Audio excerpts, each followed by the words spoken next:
Acumulado. Prêmio pelo esforço de acordar cada vez mais cedo, para não perder o ônibus, nem o emprego.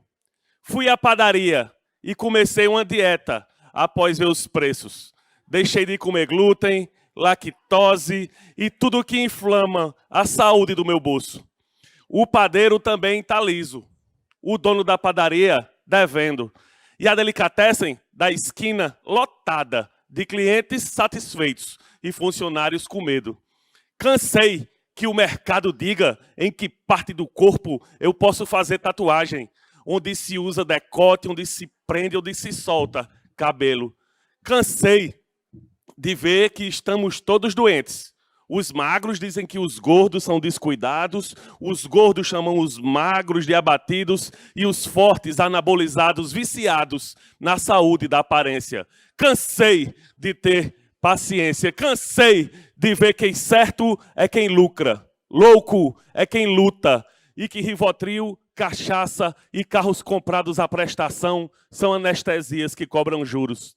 Cansei de liberdade com asas cortadas, de direitos não realizados, de desejos ridicularizados e de ver que o normal está cada vez pior e parece que já estamos acostumados.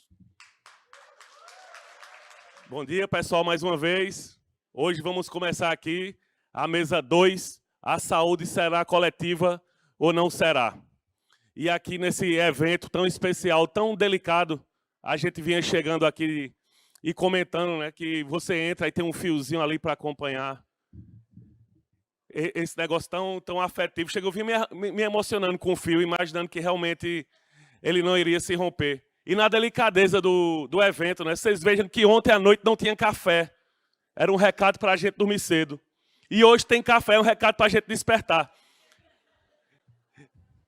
E é por isso que estamos aqui. Vamos começar aqui chamando os palestrantes de hoje, porque tem muita densidade.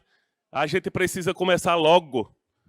Vamos começar por Maria Maeno, pesquisadora da Fundacentro, do Instituto Walter Eliezer, da Fundação Escola de Sociologia e Política de São Paulo e do Núcleo Semente do Instituto Sede Sapiense. Leu recentemente e gosta de Torto Arado. Bem-vinda, professora. Sônia Fleury, pesquisadora da Fiocruz e coordenadora do Dicionário de Favelas Marielle Franco. Seu livro preferido é Grande Sertão Veredas, de Guimarães Rosa. Bem-vinda, professora.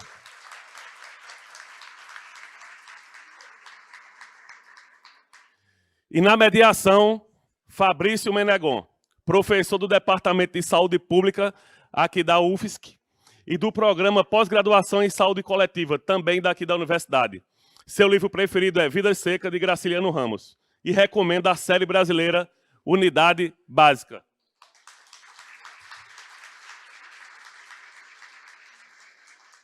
A bola está com você, professor. Bom, pessoal, bom dia a todos e todas e todes. Eu queria dizer que é muito gratificante para mim, enquanto professor dessa universidade, ver um auditório tão cheio quanto esse, né? E belíssimo, né? Essa composição. Queria dar as boas-vindas à nossa Universidade Federal de Santa Catarina, que, com bastante cuidado e atenção dessa equipe que está organizando esse evento maravilhoso, tem recebido todos vocês aqui de braços abertos, né? Queria agradecer também...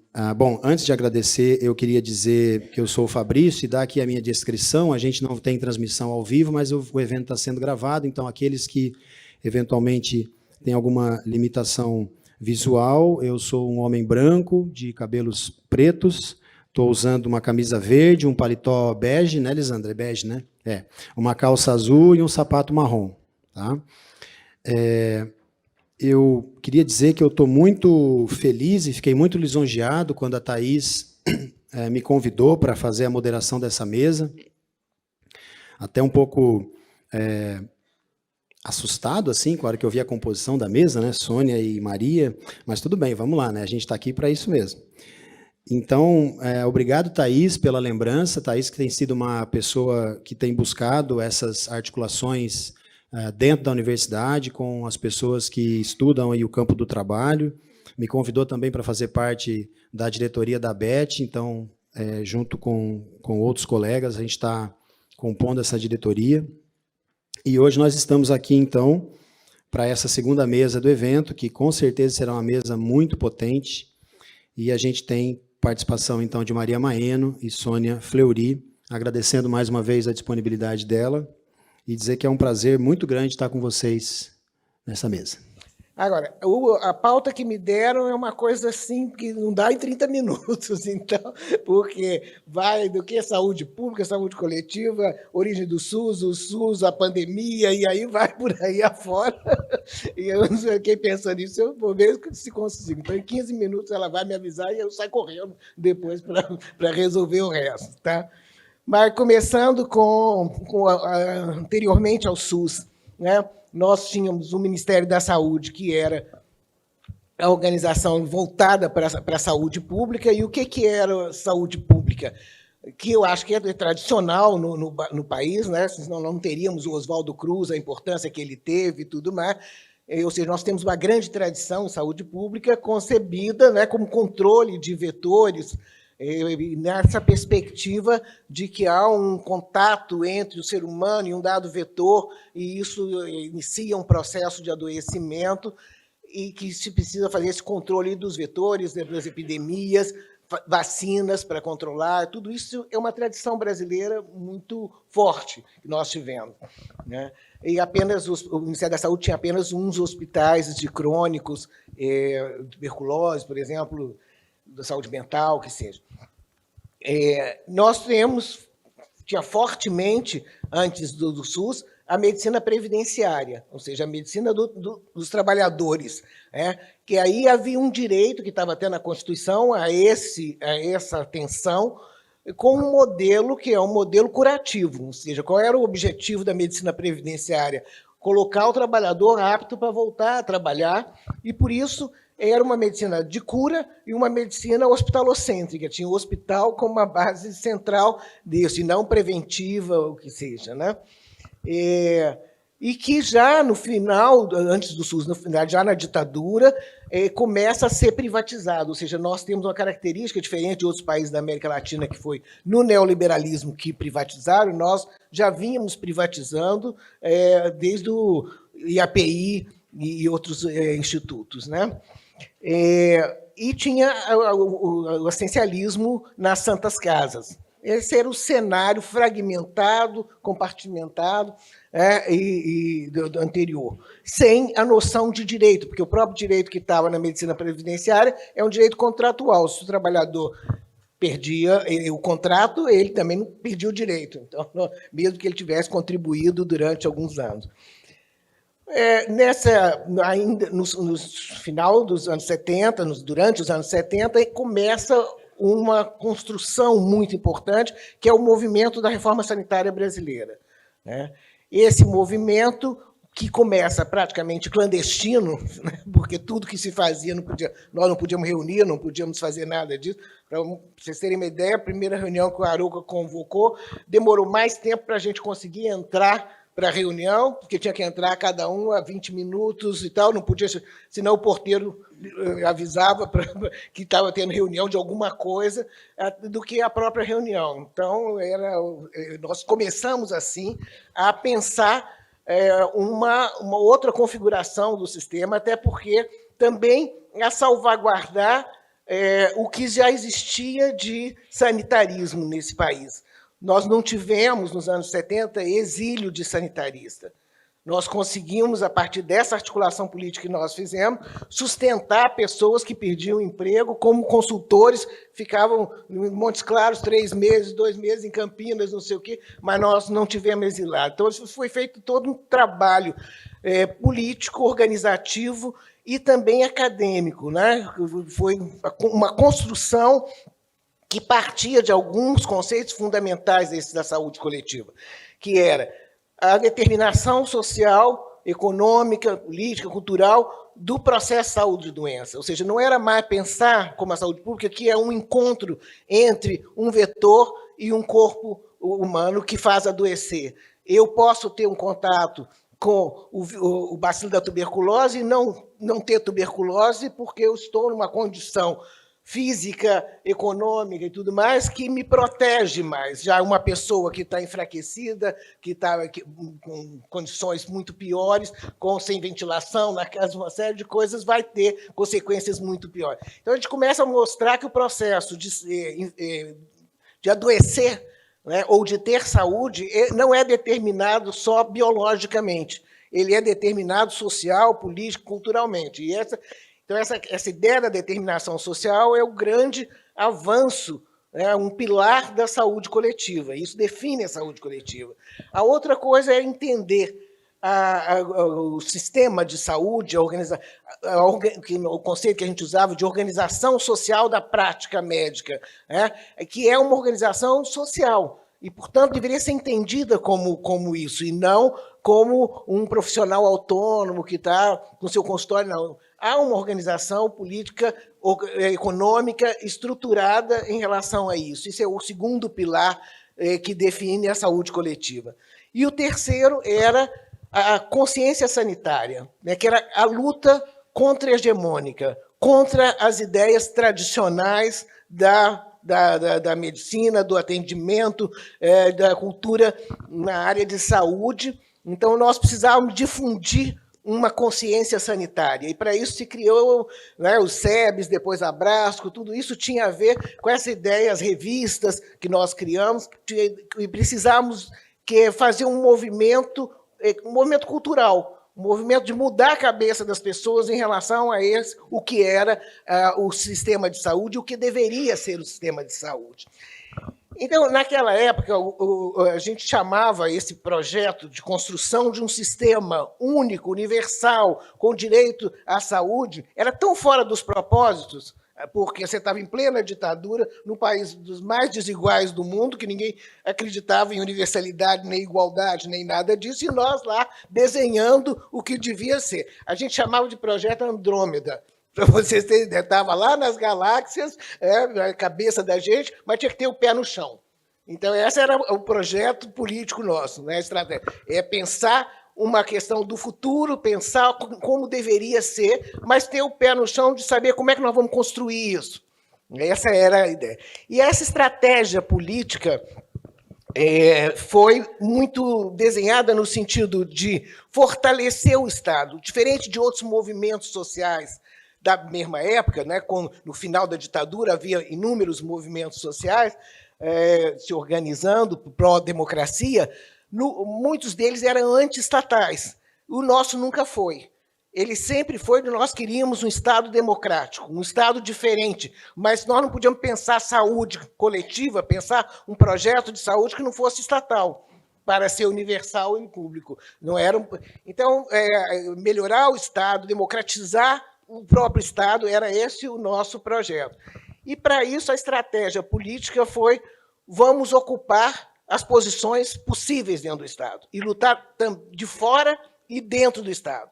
Fomos muito criticados pelos companheiros latino-americanos, que diziam que nós éramos puro reformista, enquanto eles estavam pensando em fazer a Revolução Socialista, nós estávamos reformando o Estado aqui no Brasil, e me questionavam quando eu ia dar palestra fora do Brasil, e por que falar em cidadania, que absurdo isso, um conceito burguês, e não sei o quê. Então, nós tivemos muita polêmica também. Isso nos distinguiu, essa luta pela democracia, associar a luta pela saúde, a construção do SUS, a uma luta por construir um país democrático, né?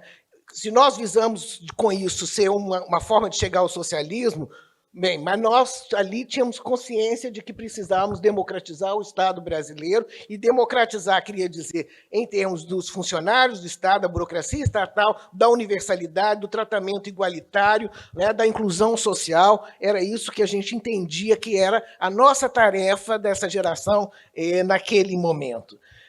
Não foi fácil, ou seja, nós ocupamos esses espaços com os melhores quadros do movimento sanitário. né, que foram para o Ministério da Saúde, que foram para o INAMPS, e para construir um projeto que era muito limitado em relação ao SUS que nós desenhamos e queríamos.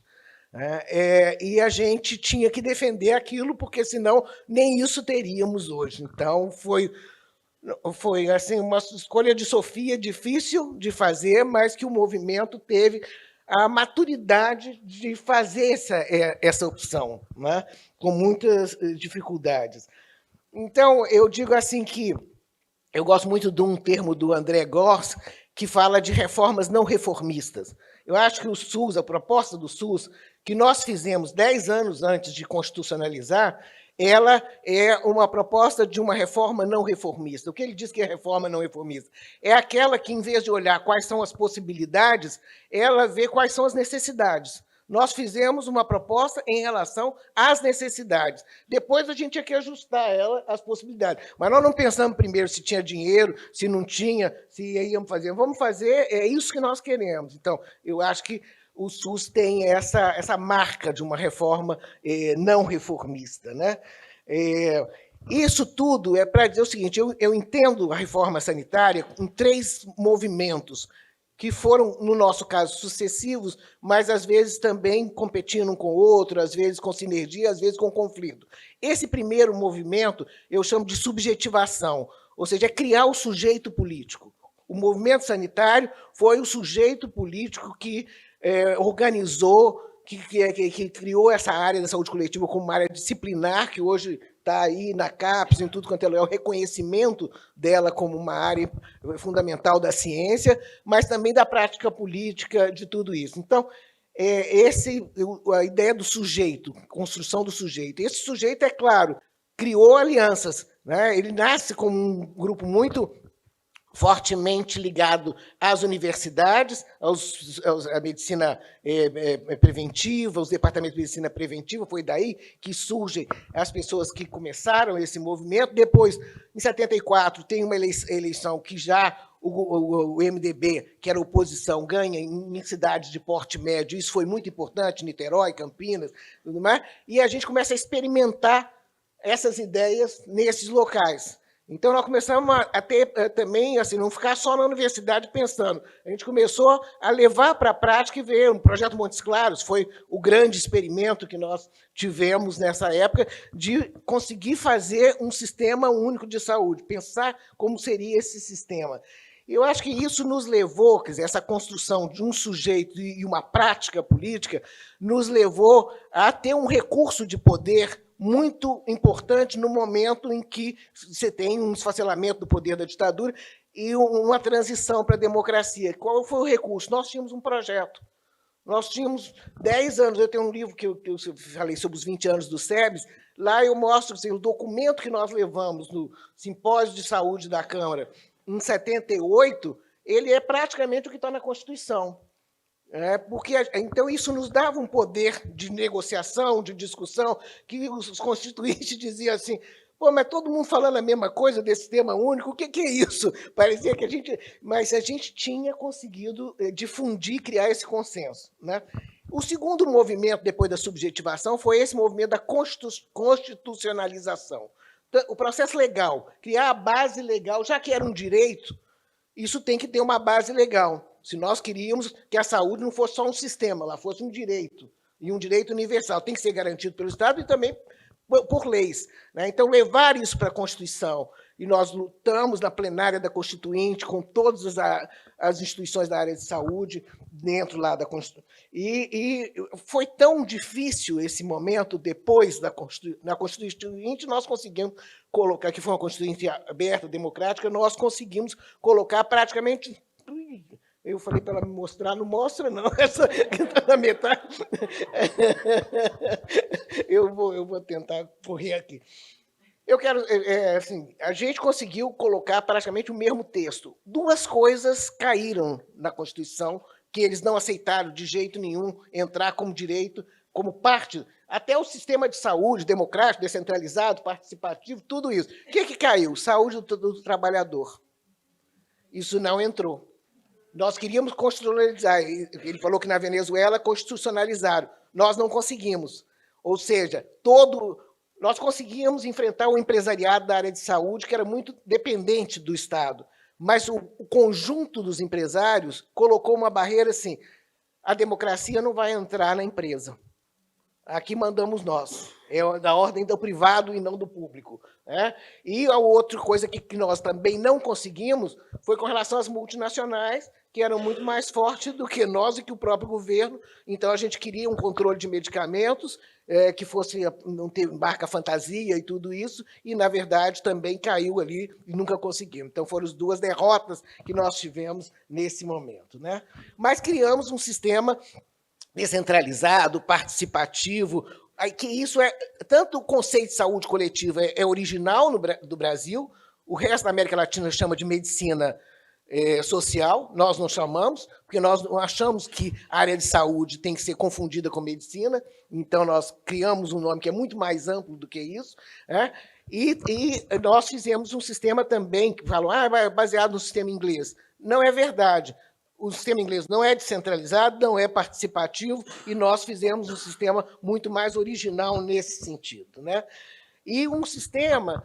eu quero falar duas coisas também disso. As leis orgânicas da área de saúde, é uma curiosidade, uma anedota. Nós temos duas leis orgânicas. Tem uma lei orgânica, 41, não sei, 80, barará, e depois a seguinte, 3, 4 meses depois, quando o Collor caiu. Porque o Collor disse que vetou tudo que era participação de descentralização. Podia criar o Sistema Único de Saúde, ter a lei orgânica, mas descentralizar e participar aí era democracia demais para o governo do Collor. Então, ele vetou. Quando ele caiu, nós fizemos... Então, é o único lugar que tem duas leis orgânicas, que uma voltou tudo. Nós tiramos um lema naquela época, que era assim, a ousadia de fazer cumprir a lei, já que estava na Constituição, mas, então, o movimento foi todo nesse sentido. Né? Agora, o terceiro momento, que é o momento da institucionalização do SUS e da política de saúde, ele ocorre na década de 90, já no período de políticas de austeridade neoliberais. Todos os governos tendo que pagar dívida, controle da moeda, controle, a questão do câmbio, enfim, toda essa política de austeridade que fortemente determinou os limites do SUS. Né? E aí as agências internacionais que hoje consideram a área de saúde, o Sistema Único de Saúde como modelo para o mundo inteiro, naquela época queriam acabar com o SUS para fazer projetos só focalizados. Né? E isso implicou em falta de financiamento, em impossibilidade. Nós tínhamos a área de assistência toda muito concentrada, com vazios assistenciais enormes que até hoje persistem no Brasil, e a gente, não tendo financiamento, não podia ter melhor capacitação das equipes e tudo mais. Então, enfrentou-se essa institucionalização de um SUS que deixou muito a desejar em relação ao que está no texto, na lei e tudo mais, na institucionalização. Eu chamo de a peregrinação das pessoas indo de um serviço a outro, porque aqui não tem ortopedista, aqui não tem oculista, não sei o que lá, e a pessoa que devia estar abrigada pelo SUS, é ela que tem, no sofrimento, que sair procurando, essa peregrinação é a materialização do contra-direito à saúde. Então, nós temos o direito à saúde na lei e o contra-direito, muitas vezes, na prática disso. Né?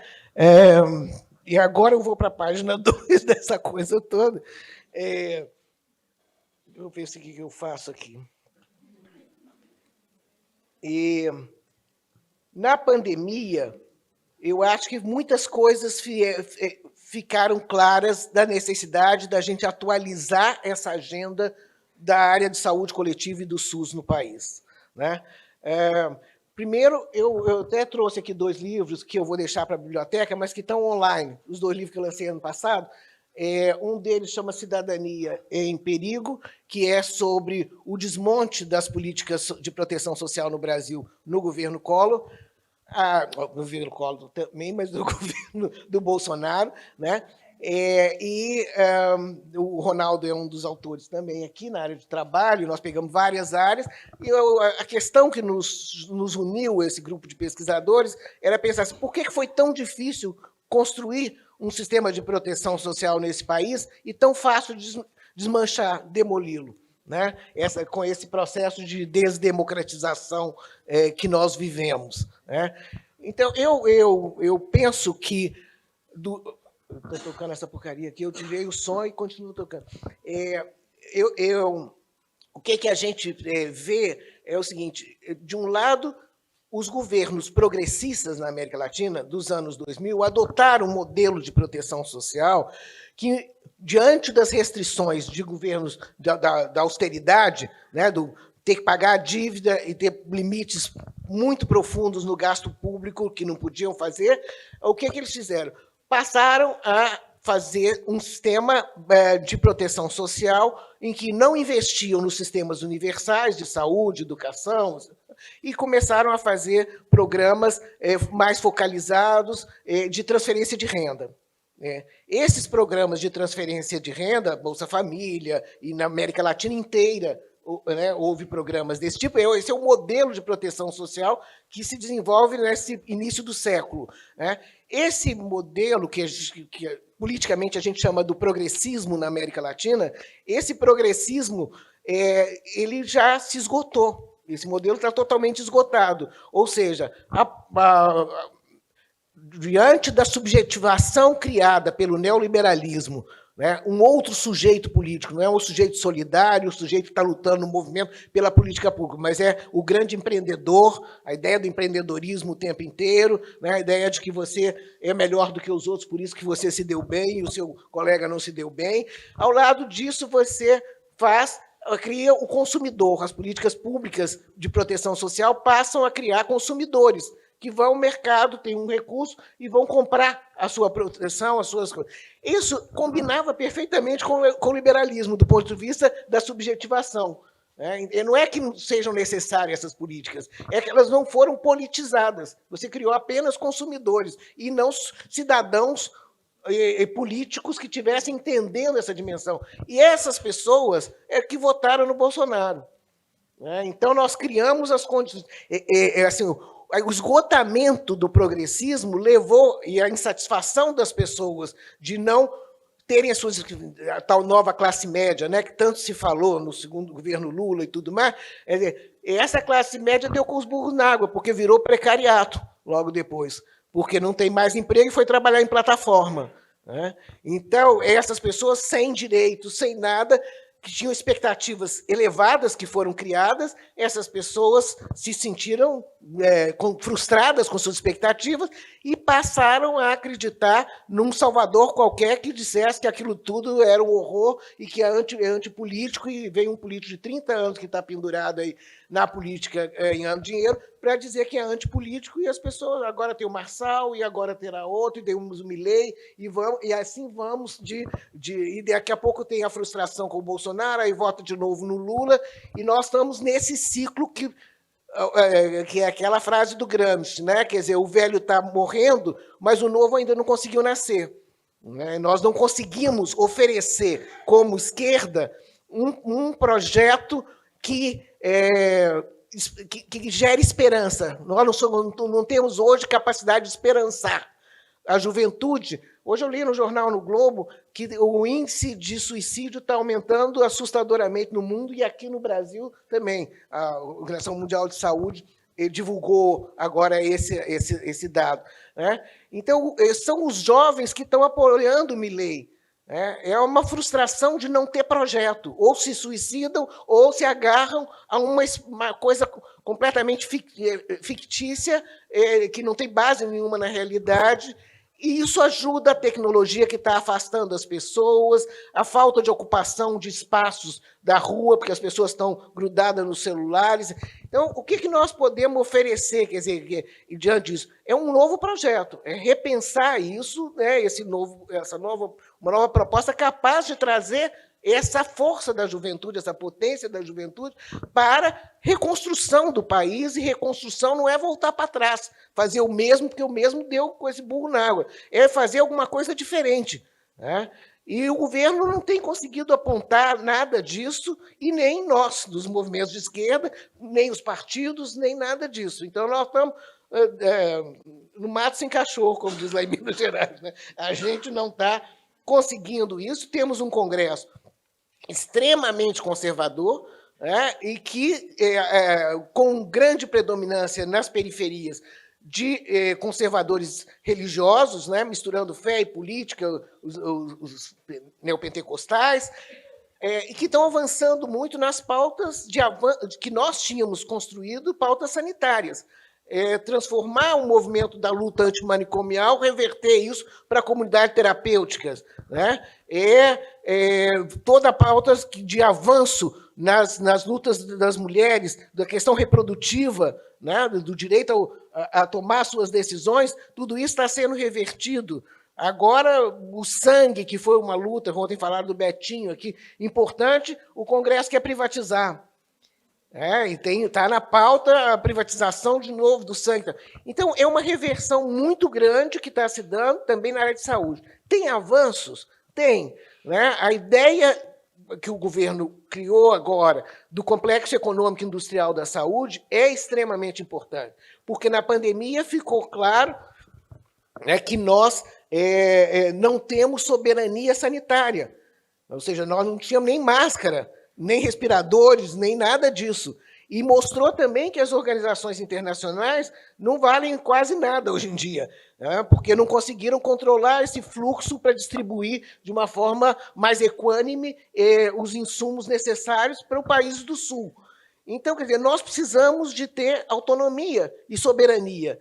E esse investimento que está sendo feito, ele é importante porque ele é reindustrialização, ele é importante porque é ciência e tecnologia sendo desenvolvida, né? E é importante para dar soberania, politicamente importante, para colocar o Brasil num outro patamar, porque a próxima epidemia está chegando. Nós todos já sabemos.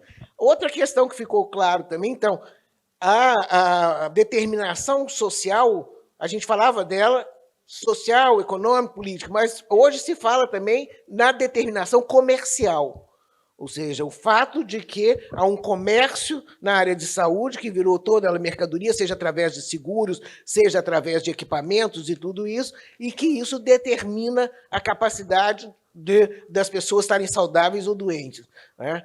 E a outra questão, eu acho fundamental, o Rio Grande do Sul está aqui, é mostrar que não dá para pensar a saúde fora do marco da questão ambiental, que não foi pensada na reforma sanitária. Né? Era uma coisa que se falava que alguma coisa, muito pouco, e hoje ela é central. Quer dizer, hoje nós atualizamos o projeto da reforma sanitária para dar centralidade a essa relação com a natureza, né, que está clara a questão climática, a questão de todo do caos, nós temos que avançar nesse sentido também.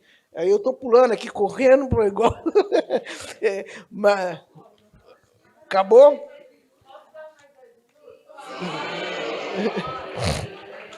Bom, obrigada. Não,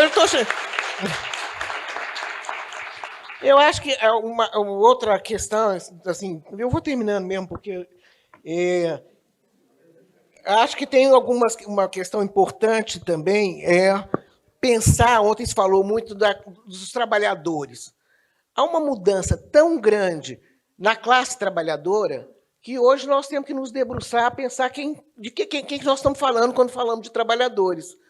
Nós estamos falando do trabalhador sindicalizado, aquele que tem carteira assinada, está organizado, mesmo com a desindustrialização que houve, mesmo com o corte na área de serviços, substituição nos bancários, por exemplo, por máquinas ao invés de pessoas.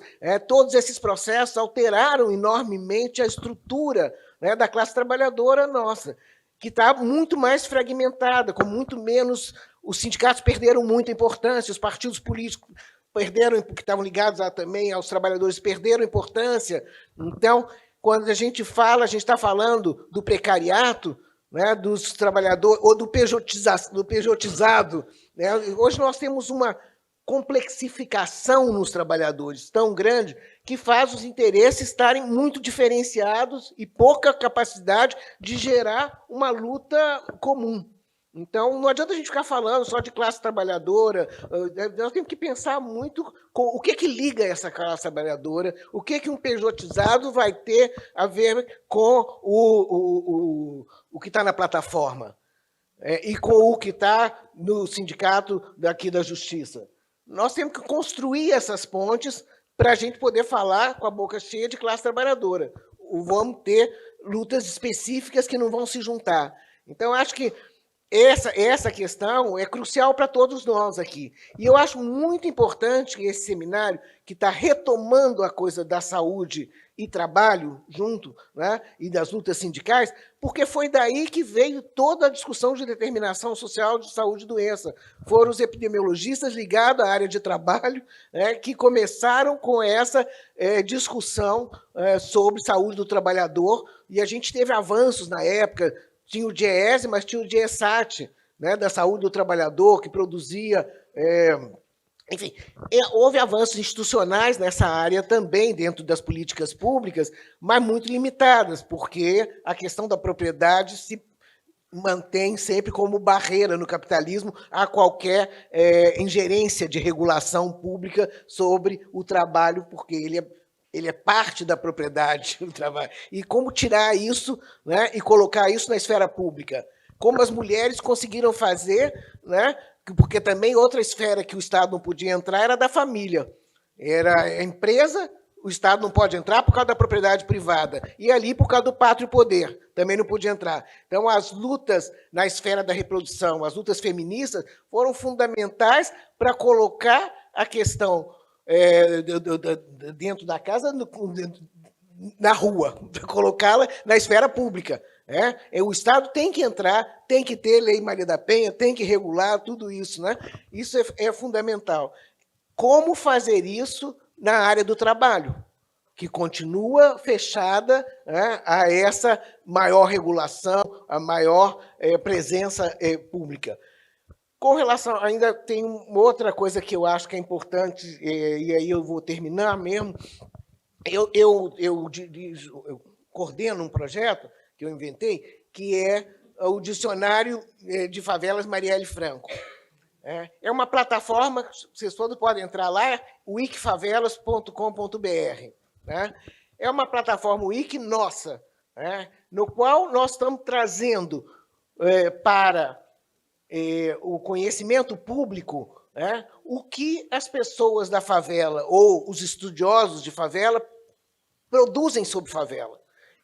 E o que que eu percebi quando comecei a fazer pesquisa em favela, eu estava um pouco cansada de ficar fazendo só instituição, lei. Eu trabalhei na Constituinte, depois no SUS, quer dizer, nós ficamos muito ligados à institucionalização. E meu tema é a cidadania e a democracia. Aí eu pensava, bom, mas cadê o cidadão? Aí eu fui para a favela, falei, eu vou lá para onde o povo está, como diz o Milton Nascimento, porque eu acho que é lá que tem que ir. Aí eu cheguei lá, me dei conta de um mundo fascinante. Que o Tiaraju, aquele menino que estava aqui ontem na mesa, é amigo do Tiaraju também, que o Tiaraju chamou na tese dele de sujeito periférico.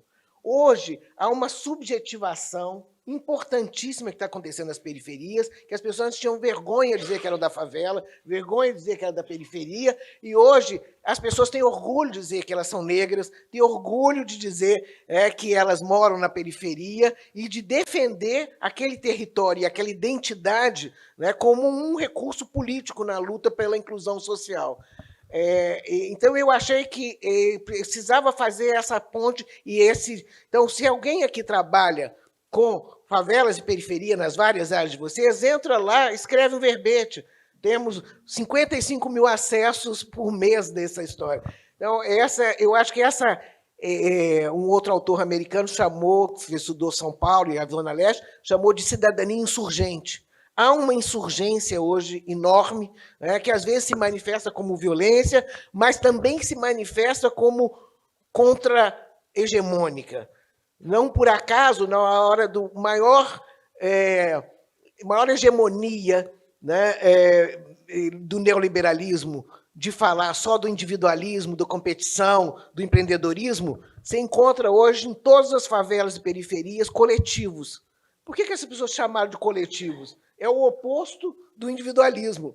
Né? São coletivos que estão na área cultural, do hip-hop, do slam, de todas essas manifestações, mas se chamam de coletivo, porque e isso se opõe à ideia do individualismo competitivo. As pessoas estão ali, estamos juntos. É a frase que nós estamos juntos, nós por nós. Né? São várias formas que manifestam essa luta e que essa luta tem que ser coletivizada. Quer dizer, como trazer a luta pelo comum, que hoje eu acho que é uma coisa importante, né, para a nossa pauta central, ambiental e também pelo comum. Como ocupar os espaços públicos, né, como fazer a internet, os bens públicos, os common goods, a internet ser pública e não ser só privatizada e dominada por 5 desses magnatas. Eu acho que nós temos que criar uma cidade, um transporte público gratuito, temos que pensar no comum, e é isso que vai nos criar solidariedade, porque sem isso a saúde não será coletiva e a democracia também não será democrática. Obrigado.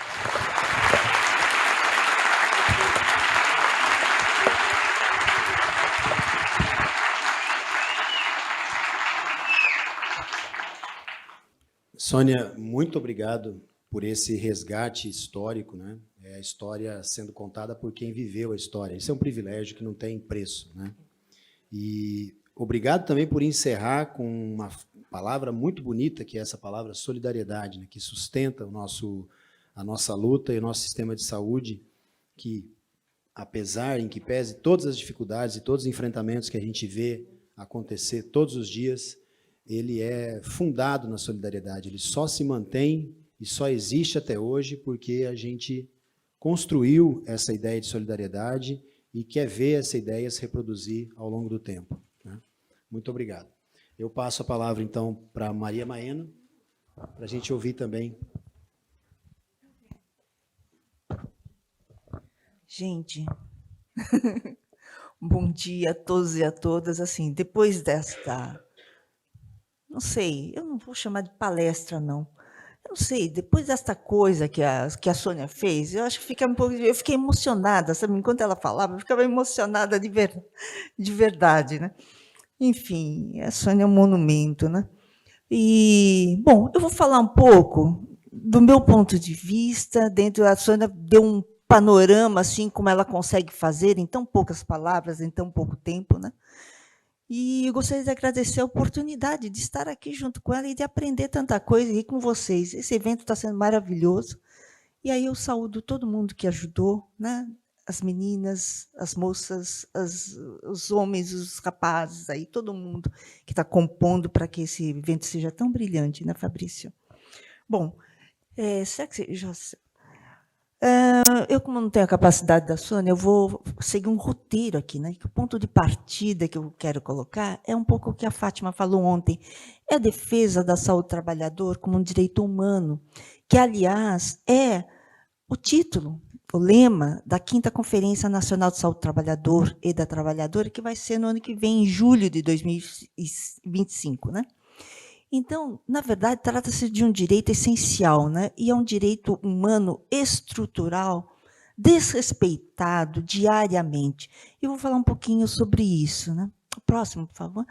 Então, eu falo sempre que, além da saúde do trabalhador ser um direito humano, apesar da Sônia ter falado que, de fato, foi um embate lá no Congresso, na Constituinte, a saúde do trabalhador não entrou, e a gente sabe por que não entrou, ela colocou aqui, mas eu acho que a gente tem algumas brechas em que a gente pode colocar a saúde do trabalhador como constitucional também, sabe? Porque o artigo 6º, ele diz que há direitos que estão acima de qualquer coisa, direito à educação, direito à saúde, ao trabalho, ao lazer, à segurança, à previdência social, à proteção à maternidade, à infância, à assistência aos desamparados. E o artigo 196 diz que a saúde tem que ser garantida pelo Estado mediante políticas sociais e econômicas. Então, os interesses econômicos não podem estar acima do direito à saúde. Pelo contrário, as políticas de crescimento econômico e de empregos que é sempre lembrada pelos governos, tem que garantir a saúde também. São essas políticas que determinam o que nós comemos, qual a qualidade do que nós comemos, com ou menos sem agrotóxicos, determinam onde e como moramos, como nos locomovemos, se temos ou não saneamento, onde e como trabalhamos. E também esse artigo diz que a saúde é direito de todos e que o acesso aos serviços de saúde é universal e igualitário.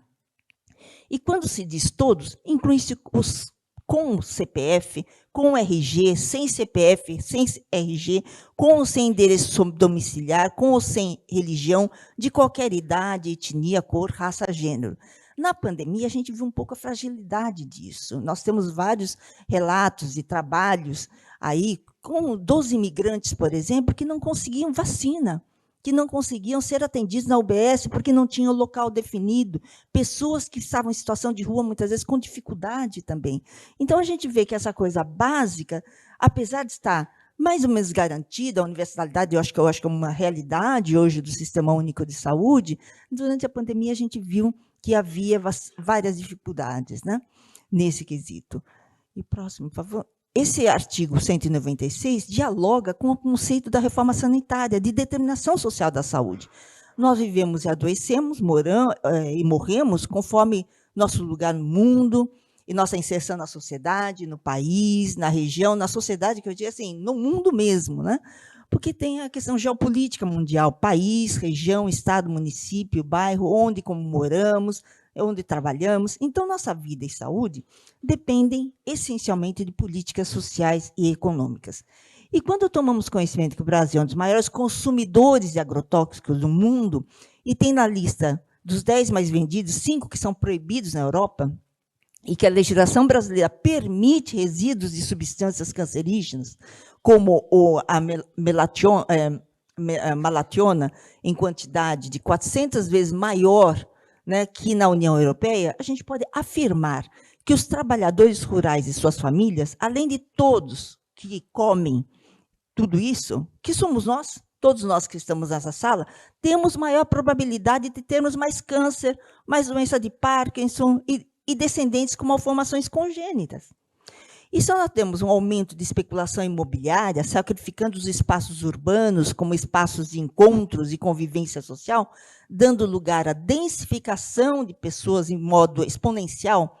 Se nós temos um processo de gentrificação, haverá um grande contingente, como nós já temos, de famílias que são jogadas para a periferia.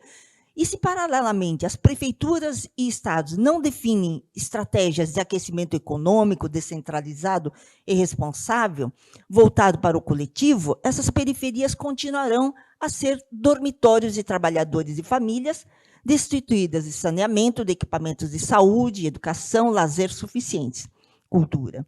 As pessoas continuarão a demorar horas para chegar aos locais de trabalho, como foi falado ontem, nas grandes cidades, sofrendo violência a cada vez maior, né, no trajeto, seja no trabalho também, com acidentes, mortes, discriminações e adoecimentos, como nós temos testemunhado ano após ano. E na raiz dessa realidade, um aspecto assustador. Nós continuamos a pensar em hora do rush, como se isso fosse uma questão inabalável e natural das grandes cidades.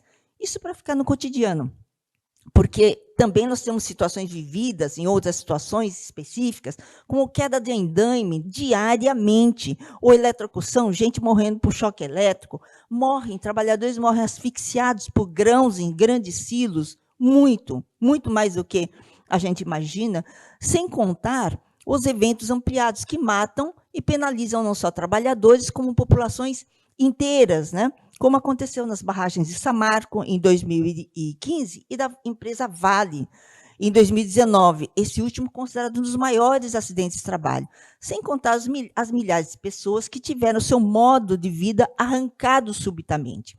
Então, as investigações dessas catástrofes demonstram que, até se romperem, muitas decisões que haviam sido tomadas contribuíram para que as tragédias ocorressem.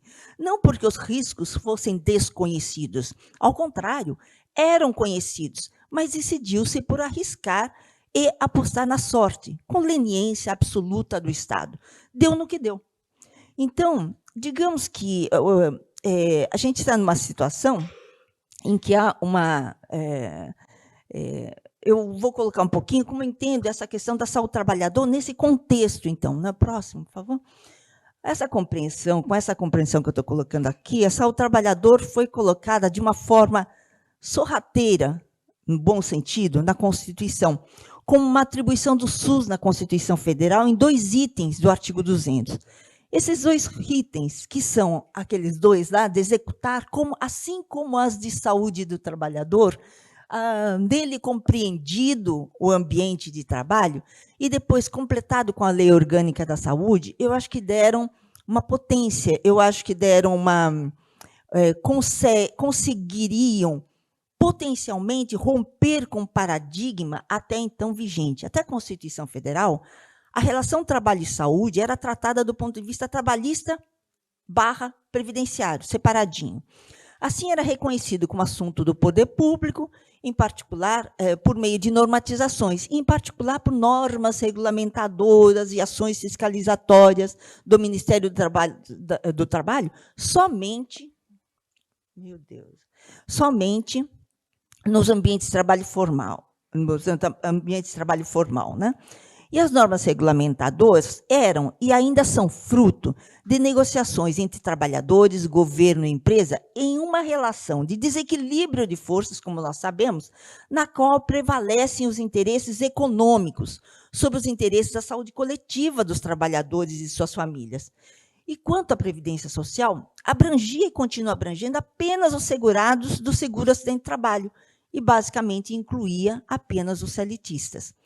A Constituição Federal veio para dizer, em poucas linhas, todas as pessoas que exercem atividade de trabalho, independentemente de vínculo empregatício, independente de serem brasileiros ou imigrantes recentes, ou de outras características étnico-raciais ou de opções de gênero, são trabalhadores e trabalhadoras, e devem ter essa relação trabalho e saúde como assunto do SUS, e considerando esse mosaico que a Sônia coloca. Hoje nós não temos uma classe trabalhadora única, nós não temos um mundo do trabalho. Nós temos diversos mundos do trabalho, muito diferentes um do outro. E isso tem que ser considerado, senão a gente não chega à raiz do problema.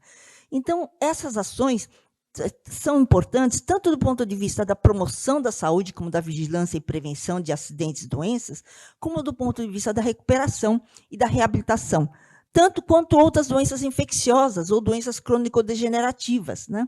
E eu acho que esse arcabouço, apesar de limitado e que poderia ser maior, foi um grande avanço que se conseguiu na Constituição Federal, e essa história bonita que você colocou, e que realmente nós temos isso porque vocês batalharam muito naquela época. Né? Então, outra, por favor. E outras, a gente teve muitas idas e vindas, leis aí, que reforçam a competência da saúde do trabalhador no SUS pela 8080, e outras que vieram aí na fiscalização de ambientes, impacto das tecnologias, etc. E próximo, por favor. E é importante dizer como está no DNA do SUS a participação dos trabalhadores e dos sindicatos está também garantida na lei. Por favor.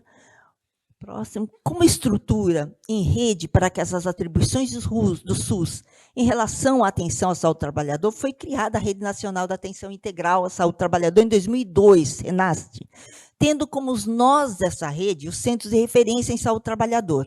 Essa rede foi inspirada nas múltiplas experiências que se desenvolveram em vários estados do país. Próximo, por favor.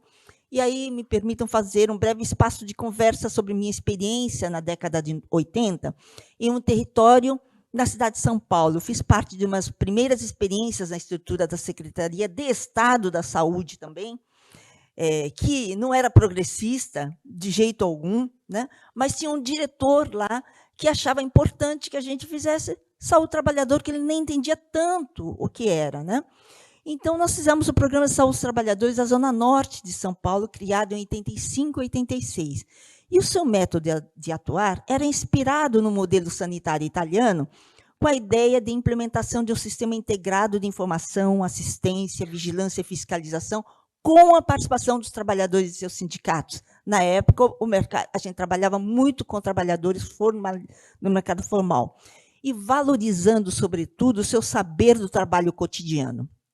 quando nada havia sobre saúde do trabalhador, na saúde coletiva, ou no sistema de saúde, na época, nós testamos sistemas de informação mais fidedignos de acidentes traumáticos do que os da Previdência Social, incluindo denúncias por telefone, coleta de informações de serviço de urgência, que podiam ser usados em tempo real para ações de vigilância e fiscalização, além de avaliar trabalhadores e fazer diagnósticos situacionais das empresas, também ações de vigilância e fiscalização, envolvendo unidades básicas de saúde da região, né? E havia essa participação. Eu lembro que, na ocasião, ainda nós não tínhamos o SUS, né? E, a despeito das discussões efervescentes da 8ª Conferência Nacional de Saúde, para muitos sanitaristas da base que nós enfrentávamos,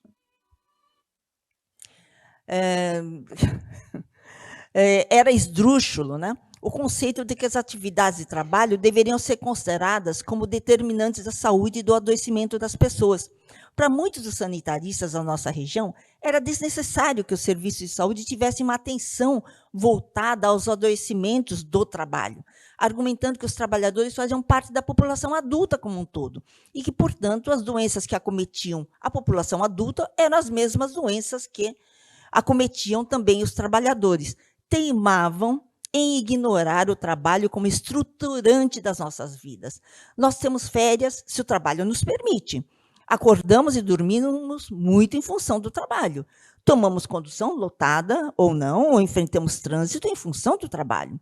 E negavam a necessidade de estruturas robustas, capazes de enfrentar os campos de batalha verdadeira, que são os ambientes de trabalho, nos quais o conflito capital e trabalho faz as suas vítimas diariamente. Submetidas a um trabalho dominado pelo interesse do capital, os trabalhadores e trabalhadoras sofrem as mais diferentes formas de violência física e psicológica, entre as quais exposição a agentes agressores no ambiente, a riscos e acidentes mutilantes, a mortes, a controle de ida ao banheiro, a ritmos extenuantes de trabalho e a sistemas de metas, avaliação de desempenho, humilhações, discriminações, injustiças. Na década de 90, durante um período de cooperação com a Itália, era a cooperação Brasil-Itália, nós cunhamos a ideia de uma rede de centros de referência em saúde do trabalhador inseridos no recém-nascido SUS. Sonhávamos com a rede Brasil-Brasil, né? Então, próximo, por favor. E na falta de uma legislação adequada à época, então nós não tínhamos lei nenhuma que falava que a gente podia fazer, a gente se valeu de um artigo do Código, 2 artigos do Código Sanitário do Estado de São Paulo, em 78, que era de 78, era bem antigo, e falava que a Secretaria de Saúde estimulará por todos os meios ao seu alcance o desenvolvimento de atividades de saúde pública. Ora, proteger a saúde do trabalhador, proteger o trabalhador do trabalho, era uma atividade de saúde pública. Nós assim interpretamos isso, né? Então, ainda fala esse código, visando ao controle de acidentes pessoais e de doenças por sua elevada prevalência, de doenças infecciosas e outras não transmissíveis. Ora, acidentes e doenças do trabalho não são transmissíveis, então a gente usava esse artigo do código para fazer tudo o que a gente quisesse, né? E o outro artigo dava o poder de impor, próximo, por favor. Outro artigo dava o poder de impor penalidades referentes à prevenção e repressão de tudo quanto possa comprometer a saúde pública. Então, também usávamos isso. Nós chegamos com esses 2 artigos, nós fazíamos fiscalização junto com trabalhadores, fazíamos vigilância junto com trabalhadores, chegamos a interditar várias empresas e máquinas, quando em alguns casos, né? E eram tempos de desbravamento e ousadia, que a gente relatou num livro escrito a muitas mãos. Fomos construindo passo a passo, cada coisa, interpretando de forma favorável o que a gente achava, com a participação dos trabalhadores. Nós fazíamos coisas que hoje eu não vejo o SUS fazer. Por exemplo, médico do trabalho de empresa não entrava no Programa de Saúde dos Trabalhadores da Zona Norte, porque havia um conflito inerente. Hoje, os centros de referência estão coalhados de médicos do trabalho das empresas. Então, acho que falta um pouco também de coragem. Não tem perfil. Não tem lei que não tem perfil. Manda para outro lugar. Então, eu acho que a gente tem que ter um pouco essa ousadia, mesmo em tempos bicudos como hoje, na época eram bicudos também, né? Então, eu fecho parênteses disso, né? E para dizer que de lá para cá muitas portarias foram publicadas, tal, para consolidar essas ações, então, do SUS, né? E o próximo, por favor. Eu queria falar, então, do cenário atual, que há duas políticas nacionais referentes à segurança e saúde do trabalho no Brasil, e, como diz o meu amigo Fadel, ele fala, quem tem duas políticas não tem nenhuma, né? Uma delas se intitula Política Nacional de Segurança e Saúde no Trabalho, instituída por decreto. E trata-se do resultado de acordo em comissão tripartite paritária, constituída por empregadores, trabalhadores e governo. É um fórum oficial do Ministério do Trabalho para discutir temas referentes à segurança e saúde no trabalho, em especial as normas regulamentadoras. Essa política demorou 8 anos de negociação. Negociação, vai para cá, vai para lá, enrolação aqui, enrolação ali, e tal, idas e vindas, sem qualquer participação da base dos trabalhadores. Embora as centrais sindicais participem, a base dos trabalhadores está alheia a esse processo. Então, falta envolvimento dos trabalhadores formais, informais, né? E tem 7 diretrizes, das quais não se avançou 1 milímetro desde a sua publicação, em 2011. 1 milímetro, nenhuma dessas 7 diretrizes. E a outra política nacional é a Política Nacional de Saúde Trabalhadora e da Trabalhadora, instituída pelo Ministério da Saúde. Destina-se à organização das ações no âmbito das 3 esferas do SUS, municipal, estadual e federal, se atendo, em particular, às diretrizes e ações de assistência e vigilância do SUS na atenção à saúde do trabalhador. É, portanto, unissetorial, porque foi assinada por um ministério só, né? Ambas são insuficientes, na nossa opinião, na minha opinião, e de um grupo de pessoas. São insuficientes tanto para a promoção de saúde e prevenção de acidentes, não mexem uma vírgula nos sistemas que são os responsáveis pelo modo como o trabalho se organiza. Os frigoríficos e outros setores da indústria de alimentos, as montadoras, os bancos, etc., concebem suas organizações e gestão de trabalho de maneira que deem a maior produtividade possível com o menor contingente de trabalhadores, demitindo, negligenciando possibilidades de ocorrência de acidentes e doenças que ocorrem ano a ano diante dos nossos olhos e da sociedade. E aí, próximo, por favor. Como se não bastasse, há um sistema de ocultamento dos registros do que acontece com as vítimas, que são espaços privados, esses espaços de trabalho. A pandemia mostrou muito isso. A vigilância ia em vários lugares, parecia que o vírus não ultrapassava as barreiras das empresas. Então, milhares de trabalhadores de frigoríficos, por exemplo, contaminaram cidades inteiras. E isso continuou sendo desconhecido. Não se colocava a ocupação, por exemplo, como lembrou bem ontem o Ronaldo, e durante a pandemia eu levantei várias vezes essa questão, né? E os governantes falavam de tudo, de baladas e tudo, menos dos ambientes de trabalho, né? Então, esse sistema de ocultamento dos mortos e feridos, né? Nas guerras, os feridos e mortos são até homenageados. Na guerra do mundo do trabalho, mesmo formal, as vítimas trabalham juntas, mas sofrem e morrem sós, sem serem reconhecidos. E alguns fatos que explicam o fato das empresas não emitirem a comunicação de acidente de trabalho, que é obrigatório por lei. A ocorrência de acidente de trabalho é uma evidência que o sistema de gestão e segurança e saúde no trabalho falhou. Portanto, a empresa falhou, é uma evidência disso. E isso não é um fato que interessa a empresa, evidentemente. Uma coisa é quando há uma falha em um avião, que resulte ou não em um acidente aéreo. Tanto a empresa aérea como o fabricante de avião terão todo o interesse em aprender com a falha e incorporar a correção no sistema de segurança do avião, pois as perdas materiais são enormes e as repercussões midiáticas enormes também. Já no acidente de trabalho, não. Apesar de serem muito mais numerosos, em torno de 2.500 mortes formais por ano, ao longo de anos, isso é ao longo de anos, 2.500 pelo menos, causam pouco ou quase nenhum impacto midiático. Simplesmente costuma-se imputar o acidente à falta de atenção, simplesmente, e à falha humana como causa do acidente. Quando, de fato, o que gera os acidentes graves é a organização e gestão do trabalho e a sucessão de decisões ao longo do tempo que privilegiam os interesses de produtividade e lucros das empresas. Outro ponto é que os trabalhadores não conhecem seus direitos não conhecem seus direitos, então não reivindicam. Agora, quando reclamam, quase 100% das vezes, após a demissão, eles são adoecidos ou sequelados que vão na Justiça do Trabalho, que também sofreu um revés na reforma trabalhista. O outro item é a falta de democracia nos ambientes de trabalho. Não há democracia alguma, nada. As pessoas não podem falar, as pessoas têm medo de falar.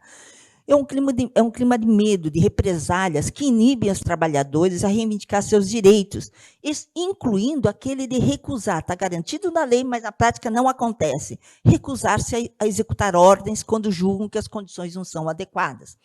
Outro item, a emissão de CAT é um elemento que pode depor contra a empresa em caso de eventual ação judicial do trabalhador e arranhar sua imagem. Outra questão, quanto mais acidentes e doenças relacionados ao trabalho são registrados, mais a empresa paga em alíquota móvel. Desde 2006, institui-se o fator acidental de prevenção, que começou a vigorar em 2010. É um multiplicador. Então, quanto mais a empresa notifica, mais ela tem que pagar. Qual a empresa que vai notificar para pagar mais? Quer dizer, existe uma contradição absurda no nosso sistema de Estado, sistema legal nisso. Historicamente, será que só eu percebi isso? Será que só as pessoas... Não, obviamente que não, é proposital isso, né? Historicamente, 92% das empresas têm sido bonificadas, 92%. E também as possibilidades do Estado entrar com ações regressivas para ressarcimento dos gastos diminuem, pois se não há acidente de trabalho registrado, não há o que cobrar das empresas. Então, além dos direitos dos trabalhadores que são negados, há prejuízo financeiro para o erário público, e isso está lá, em lei. Todos os registros, tanto as condições de trabalho, outra coisa que é fundamental e que foi inventada há pouco tempo e todo mundo parece que bate palma, eu vejo pouca gente falando disso. Todos os registros, tanto de condições de trabalho como de acidentes e doenças, são colocadas pelas empresas no e-social, chamado e-social, que todo mundo aplaude e tal, porque integra as informações. Integra as informações para quê? Porque a integração de informações é fundamental, mas depende para que essas informações são integradas, né? As empresas incluem apenas o que querem. Ou somos ingênuos de achar que as empresas declararão que submetem os trabalhadores à pressão, à sobrecarga de trabalho ou mesmo à exposição a substâncias químicas. Esse e-social tem uma lista enorme, de substâncias químicas que os trabalhadores teriam entrado em contato, ou mesmo questões de organização do trabalho. Estresse, por exemplo, está lá. Que empresa vai dizer que submete os trabalhadores a estresse? É um absurdo, né? E, óbvio, e melhor, ninguém tem acesso ao que as empresas declaram, porque as empresas têm que ter uma senha, cada uma, para acessar o seu e-social. Mas se qualquer um de nós quiser ver a acidentabilidade das empresas, não pode, porque nós não temos senha da empresa. Então, é um segredo, simplesmente, né? É uma coisa de interesse público, coletivo, mas é segredo.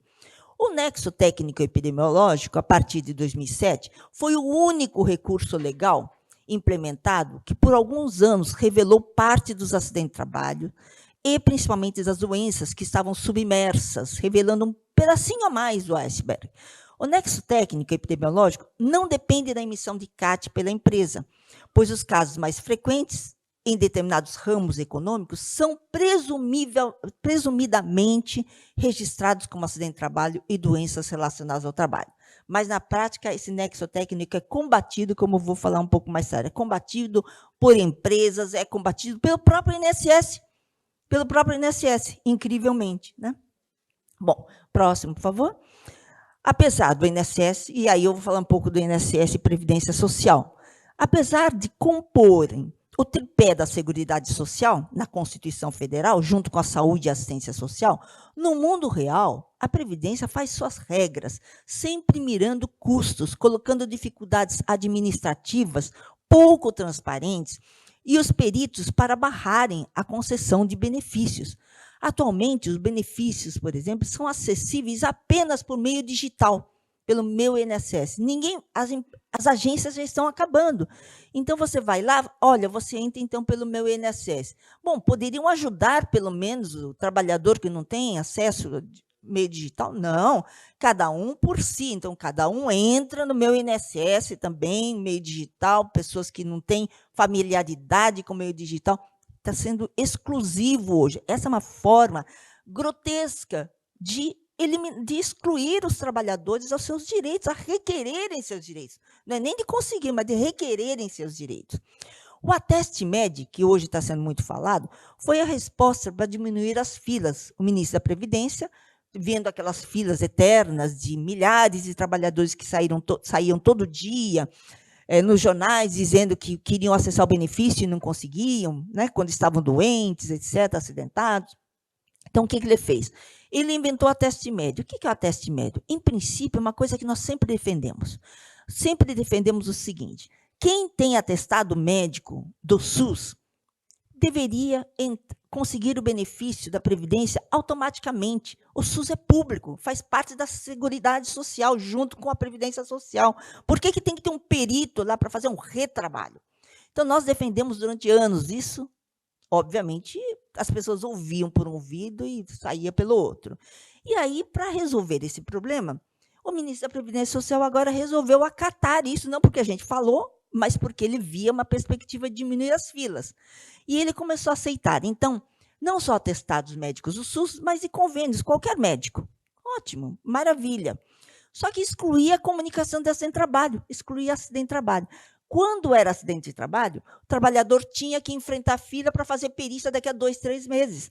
O que o trabalhador fazia? Abria mão da condição de acidentado de trabalho. Obviamente, porque ele precisa receber, precisa comer, né? E aí, depois, quando os sindicatos, principalmente dos bancários, reclamaram lá com a Previdência Social, começaram a acatar a CAT.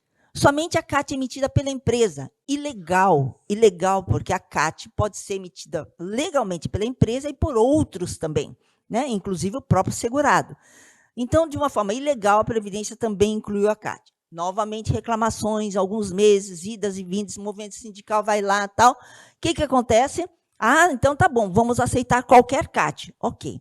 Só que até agora excluíram o nexo técnico epidemiológico, que é o critério responsável por revelar a maior parte dos adoecimentos relacionados ao trabalho, notadamente os musculoesqueléticos, os adoecimentos musculoesqueléticos e os adoecimentos mentais. Então, sempre, o que acontece? A Previdência Social tenta barrar, ela tem esta lógica de seguradora privada, né? E a grande novidade agora é que eles vão mudar, porque eles viram que tem fraude. Por que é fraude? Porque aumentou o número de benefícios concedidos. É evidente, havia um represamento enorme. Então, é natural que tenha tido um pico mesmo, né? E se as pessoas precisam, as pessoas têm direito aos benefícios por incapacidade. E quanto aos milhões de trabalhadores, né? Eu coloquei lá ação e reação dos peritos, é porque agora todos os trabalhadores parece que vão ter que passar, isso não está regulamentado ainda, vai sair a redação agora, vão passar por perícias novamente. Então, retrocedendo para isso que era um passo para a desburocratização, etc., apesar de vários problemas em relação aos acidentados do trabalho. E quanto aos milhões de trabalhadores e trabalhadoras da informalidade, como a maioria das 6 milhões de trabalhadoras domésticas, dos plataformizados, os que fazem bico, estão totalmente fora de qualquer sistema de tutela de proteção dos males do trabalho, né? Tem o SUS, que é universal, mas fora isso não tem mais nenhum outro direito, né? Então, assim, a despeito de todos os esforços que nós fizemos durante esses anos, e eu me coloco junto dessas pessoas, o fato concreto é que não conseguimos avançar significativamente. Então, a gente tem defendido uma proposta inspirada na Política Nacional de Segurança Alimentar e Nutricional, que, para viabilizar essa política, foi criado o Sistema Nacional de Segurança Alimentar e Nutricional, cujo primeiro passo foi o presidente Lula ter declarado em 2003 o óbvio, que o principal inimigo a ser combatido era a fome. A fome passou, então, a ser uma questão social. Até então, não era uma questão social. A fome, todo mundo passava fome, a gente falava das estatísticas, mas era como se Deus quisesse e estava tudo bem. Então, claro que eu estou exagerando, há movimentos já históricos em relação a isso e tal, mas foi importante o governo federal, em 2003, falar, olha, a fome nós temos que combater. E o CISAM é um sistema com a participação, esse Sistema Nacional de Segurança Alimentar e Nutricional, é um sistema com a participação de 24 ministérios. Então, do desenvolvimento, da assistência social, da Casa Civil, da agricultura, da ciência e tecnologia, da cultura, da fazenda, da igualdade racial, etc., etc., da saúde, do trabalho e emprego. Então, 24 ministérios organizados para colocar em ações para combate à fome e à segurança, para garantir a segurança alimentar. Há uma Câmara Interministerial de Segurança Alimentar e Nutricional, que é um órgão colegiado, né, dos ministérios.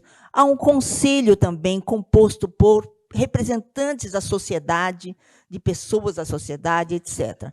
Então, vejam esse singelo diagrama que eu fiz aí, né, que a principal característica disso, do CISAM, e do que nós estamos propondo é a intersetorialidade e a participação de todos os ministérios, tanto daqueles protetores da saúde, como a saúde, trabalho, teoricamente a previdência social, meio ambiente, direitos humanos, assistência social, igualdade racial, mulheres, povos indígenas, como aqueles do núcleo duro, que determinam como a sociedade vai funcionar e como o trabalho funciona, que é a fazenda, planejamento, cidades, turismo, etc.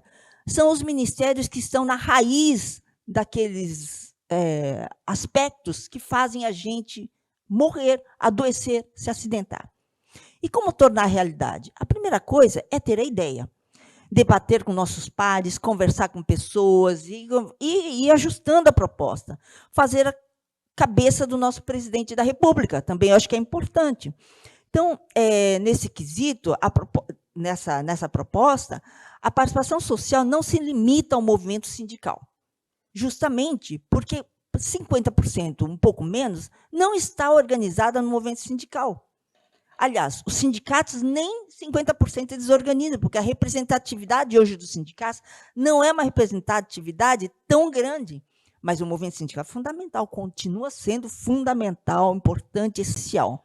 No entanto, nós temos que estender essa participação ao movimento social como um todo, né? Ao movimento das mulheres, da antirracistas, movimento negro, portadores de doenças. Esses movimentos todos são importantes e todas essas pessoas, sejam negras, sejam mulheres, sejam LGBTQIA+, seja o que for, são trabalhadoras.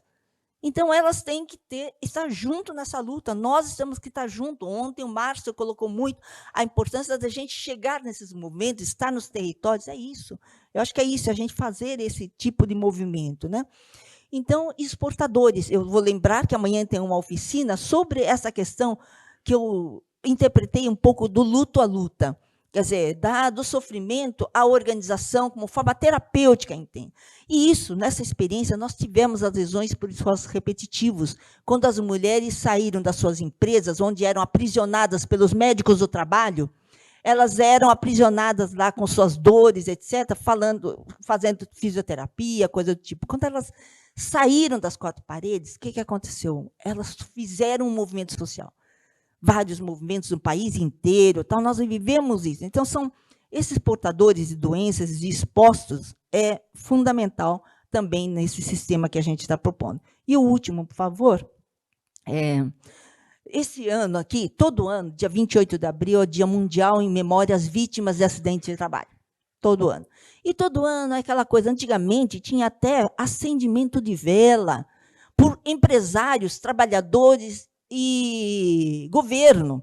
Eu nunca fui nesses eventos, porque eu falei, eu não vou ficar acendendo vela com empresários, são quem determina a forma de trabalhar. Isso é uma hipocrisia enorme. E há alguns anos a gente vem conseguindo fazer uma coisa mais autêntica.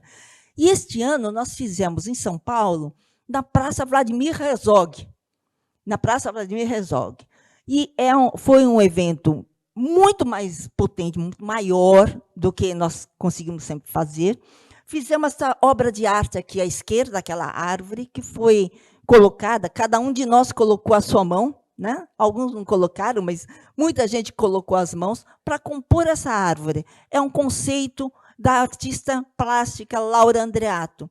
E essa obra de arte, que é um tecido enorme, nós temos falado o seguinte: presidente Lula, coloque a sua mão aqui, coloque a sua mão junto a esta obra de arte e incorpore essa obra de arte no acervo do Planalto, porque isso daqui simbolizaria o presidente Lula entrar nessa discussão. Não é preciso combater a fome, mas não se combate a fome a longo prazo se nós não tivermos trabalho que não adoeça, trabalho que não acidente.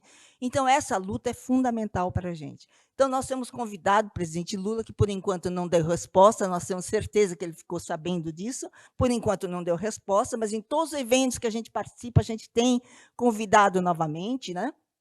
E aí, nós criamos essa Casa do Trabalhador, da Trabalhadora, na Fundacentro, que é para atendimento de trabalhadores, não é um serviço de saúde, é um serviço de acolhimento. Ninguém sai sem resposta. E a gente tem feito já alguns trabalhos interessantes já de pesquisa, de ocultamento, de acidentes de trabalho, etc. E é um chamado Caminhos para Casa do Trabalhador e da Trabalhadora, com logotipo inspirado naquela árvore, né?